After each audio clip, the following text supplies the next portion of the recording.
A menos de 72 horas para la cita electoral del domingo, la cabeza de lista del PSOE por Valencia volvió a insistir en la movilización ciudadana y pidió ayer en un mitin en Ribarroja que no se desperdiciara ni un solo voto de la izquierda. Van listos.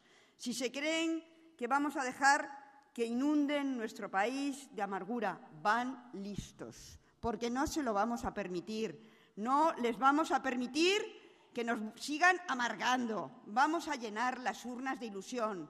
Va a ser el domingo la fiesta del progreso. La candidata socialista aprovechó este acto electoral para lanzar una advertencia a los maltratadores en vista de los últimos casos de violencia de género. Vamos, amigas y amigos, a perseguir a los maltratadores y los vamos a llevar al único sitio que tienen espacio, entre rejas, en la cárcel. No caben entre nosotros.